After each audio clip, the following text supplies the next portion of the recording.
Friends, അപ്പോൾ ഇന്നത്തെ video Indian 2ൻ്റെ review ആണ്. ഞാൻ സിനിമ കണ്ട് വീട്ടിലെത്തിയതേ ഉള്ളൂ. എന്നിട്ട് ഞാൻ നേരെ റിവ്യൂ എടുക്കുകയാണ്. അപ്പോൾ എനിക്ക് ഫസ്റ്റ് ഹാഫ് സിനിമ തുടങ്ങിയപ്പോൾ തന്നെ മനസ്സിലായി സിനിമ സ്ഥിരം ഒരു ശങ്കറിൻ്റെ ടൈപ്പ് സിനിമയായിട്ട് തന്നെയാണ്. പക്ഷേ എനിക്കിതിൽ തോന്നിയൊരു പ്രശ്നമെന്ന് വെച്ചാൽ ഇപ്പോൾ മൊത്തം ഫസ്റ്റ് ഹാഫ് സെക്കൻഡ് ഹാഫും കൂടിയാണ്. എനിക്ക് പടത്തിൽ മെയിൻ തോന്നിയൊരു വിഷയം ഭയങ്കര റിപ്പീറ്റേഷൻ കൂടിപ്പോണം. അതായത് ഇങ്ങനെ പറഞ്ഞ കാര്യങ്ങൾ തന്നെ വീണ്ടും വീണ്ടും കുറേ എക്സ്ട്രാ. അതായത് എനിക്ക് തോന്നുന്നത് ഇതിപ്പോൾ 2 പാർട്ട് അല്ലല്ലോ, 1 പാർട്ട് മൂവി ആയിട്ടല്ലേ ഇറക്കി. എന്നിട്ട് ഇവർ 2 പാർട്ട് ഉള്ളതുകൊണ്ട് എനിക്ക് തോന്നുന്നു ആ 2 പാർട്ട് ഇത് സത്യം പറഞ്ഞാൽ 1 പാർട്ടായിട്ട് ഇറക്കിയാൽ മതിയായിരുന്നു. അപ്പോൾ ആ മറ്റേ നെക്സ്റ്റ് പാർട്ടിലുള്ള സീൻസിൽ ആവശ്യത്തിന് ഇത് കുറേ ഇങ്ങനെ കൂടിയതുപോലെ തോന്നി. ഇങ്ങനെ എക്സ്ട്രാ സീൻസില്ല. അതായത് നേരത്തെ കാണുന്ന സീൻസിന് തന്നെ ചിലപ്പോൾ നെക്സ്റ്റ് സീൻ വേറൊരു രീതിയിൽ തന്നെ വീണ്ടും ഇങ്ങനെ എക്സ്പ്ലെയിൻ ചെയ്ത് ഒന്നാമത് നമുക്ക് ശങ്കറിൻ്റെ സിനിമയിൽ അറിയാം. പക്ഷേ നല്ല കണ്ടൻറ്റൊക്കെ ഉണ്ട്. പക്ഷെ നല്ല സിനിമ. പക്ഷേ സത്യം പറഞ്ഞാൽ ഇന്ത്യൻ 1ൻ്റെ ഒരു റീബൂട്ട് എന്ന് വേണമെങ്കിലും പറയാം. പിന്നെ എനിക്ക് തോന്നിയത് കമലഹാസൻ്റെ മേക്കപ്പ് കുറച്ചും കൂടെയൊക്കെ പെർഫെക്ഷൻ ആക്കായിരുന്നു. കാരണം ഞാൻ തന്നെ സിനിമ കണ്ട് തുടങ്ങിയപ്പോൾ ഞാൻ വിചാരിച്ചതെന്ന് വെച്ചാൽ ക്ലൈമാക്സ് ഒക്കെ ആകുമ്പം കമലഹാസൻ മേക്കപ്പൊക്കെ ഊരി ഒരു പയ്യൻ കമലഹാസൻ വരും. കാരണം ഇത് വേഷം ഇട്ട് നടക്കണമെന്ന് തന്നെ തോന്നും.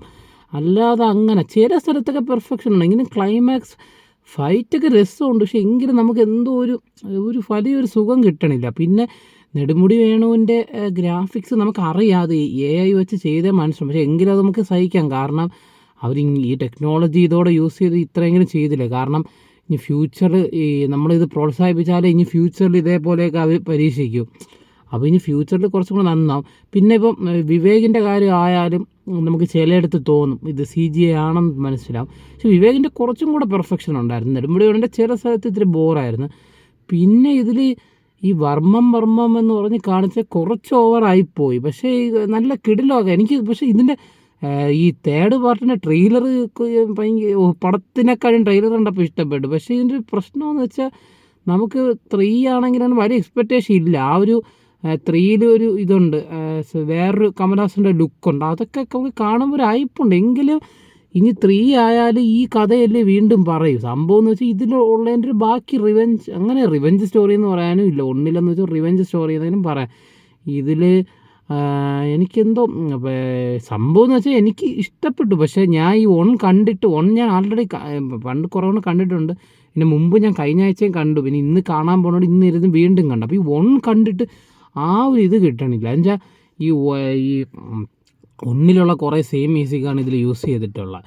അപ്പോൾ ആ മ്യൂസിക്കുകൾ ഇതിൽ യൂസ് ചെയ്യുമ്പോൾ 1ൽ കിട്ടണ ഒരു ഇത് കിട്ടണില്ല. ആ ഒരു കണക്ഷൻ നമുക്ക് ഫീൽ ചെയ്യല്ല. പക്ഷേ ആ ഒരു മ്യൂസിക് വരുമ്പോൾ ഒരു രോമാഞ്ചം വരണുണ്ട്. എങ്കിലും ഒരു ഭയങ്കര ഇത് കിട്ടണില്ല. പിന്നെ കമലഹാസൻ്റെ ആക്ടിങ് കൊള്ളാം. പക്ഷേ എങ്കിലും ആ ഒരു മേക്കപ്പിൻ്റെ ഇത് കാരണം ഒരു ഭയങ്കര ഒരു തോന്നണമില്ല. അതായത് എന്തോ ഒരു മേക്കപ്പ് ഫീൽ തന്നെ തോന്നണുണ്ട്. അതാണ് എൻ്റെ ഒരു പ്രശ്നം. പിന്നെ സിദ്ധാർത്ഥൊക്കെ നല്ല ഈ ആക്ടേഴ്സ് എല്ലാവരും കൊള്ളാം. പിന്നെ ഇതിൽ നീൽ രൂപം എന്ന് പറയുന്ന സോങ് ഉണ്ട്. ആ സോങ് സിനിമയിൽ കണ്ടില്ല. ഇനി വേറെ തിയേറ്ററിൽ വല്ലതും ഇട്ടാമെന്ന് എനിക്ക് അറിഞ്ഞുകൂടാ. ആ സോങ് ഇല്ലായിരുന്നു. പിന്നെ മറ്റേ കലണ്ടർ സോങ് നല്ല രസമായിരുന്നു, നല്ല മേക്കിംഗ് ആയിരുന്നു. പിന്നെ സോങ് എന്ന് പറഞ്ഞാലും നമ്മളെ സാധാരണ ശങ്കർ സിനിമ വെച്ച് നോക്കിയാൽ അങ്ങനെ സോങ്ങിന് വേണ്ടി അത്ര ഹാർഡ് വർക്ക് ചെയ്തായിട്ട് തോന്നി. അങ്ങനെയല്ല, ഹാർഡ് വർക്ക് ചെയ്തിട്ടുണ്ട്. പക്ഷെ അത്രയും ഒരു ബ്രഹ്മാണ്ഡ ഫീൽ വന്നില്ല. പക്ഷേ ഇതിൻ്റെ പ്രശ്നം എനിക്ക് തോന്നുന്നത് 2019 ഷൂട്ട് തുടങ്ങിയ പടമല്ലേ, അതിൻ്റെ നല്ല പ്രശ്നങ്ങളുണ്ട്. കാരണം പണ്ട് നമ്മൾ ഒരു ശങ്കറിൻ്റെ പടം കാണാൻ പോകുമ്പോൾ നമുക്കത് ശങ്കറിൻ്റെ ഒരു സിനിമയെന്ന് പറയുമ്പോൾ നമ്മളിങ്ങനെ കണ്ടിങ്ങനെ അതിശയിച്ച് വരും. അങ്ങനത്തെ ഒരു അതിശയം തോന്നുന്നില്ല. നമ്മൾ ഈ വർഷം കണ്ട ഇതിലും വേറെ സിനിമകൾ ഇതിലും അതിശയിച്ച് നമ്മൾ തിയേറ്ററിൽ വിട്ട് ഇറങ്ങിയിട്ടുണ്ട്. പക്ഷെ പണ്ട് ശങ്കറിൻ്റെ പടം കണ്ട അങ്ങനെയല്ല.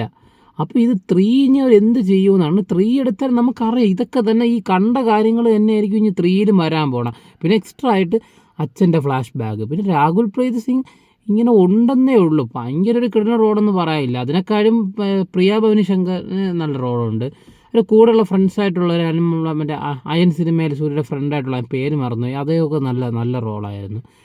അല്ല കൊള്ളാം, എല്ലാവരും ആക്ടിങ് ഒക്കെ കൊള്ളാം. പക്ഷേ ചുമ്മാ ഒരു ഇതിലിങ്ങനെ കണ്ടുകൊണ്ടിരിക്കുക. ഒരു ആവറേജ് മൂവി, ബിലോ ആവറേജ് എന്ന് പറയാമല്ലോ. പക്ഷെ ഒരു ആവറേജ് മൂവി, ഭയങ്കര കിടിലമൊന്നുമല്ല, ചുമ്മാ കണ്ടുകൊണ്ടിരിക്കാം. പക്ഷെ നമ്മൾ 1 ലെവൽ എക്സ്പെക്റ്റ് ചെയ്ത് വന്നാൽ നമുക്ക് ഒട്ടും ഇഷ്ടപ്പെടില്ല. അല്ലാതെ ഒരു ഇതൊക്കെ വെച്ച് നമ്മളെ ജവാനൊക്കെ കാണും. പക്ഷെ ജവാനൊക്കെ കുറച്ചും കൂടെ ഒരു ഇതുണ്ടായിരുന്നെന്ന് പറയാം. സെയിം സ്റ്റോറിയാണ്. ഇത് അത്രയും പോലും നമുക്കൊരു പഞ്ച് കിട്ടും, നമുക്കൊരു ഗൂസ് ബംസ് അങ്ങനെയൊന്നും വരണില്ല. അങ്ങനെയാണ്. പക്ഷേ ഭയങ്കര ബോറൊന്നുമല്ല, കൊള്ളാം. പക്ഷെ നമ്മളെല്ലാവരും ഈ 1 കണ്ട ആ ഒരു എക്സ്പെക്റ്റേഷനിൽ വരും. അതാണ് എൻ്റെ ഒരു പ്രശ്നം. ഈ പടം അതാണ്. ഇനിയിപ്പോൾ 3 എന്ത് ചെയ്യുമെന്ന് എനിക്ക് അറിഞ്ഞുകൂടാ. അപ്പോൾ ഫ്രണ്ട്സ്, ബൈ. നിങ്ങളും ഈ സിനിമ കണ്ടിട്ട് നിങ്ങളുടെ ഒപ്പീനിയൻ കമൻറ്റിലിടൂ. Bye bye.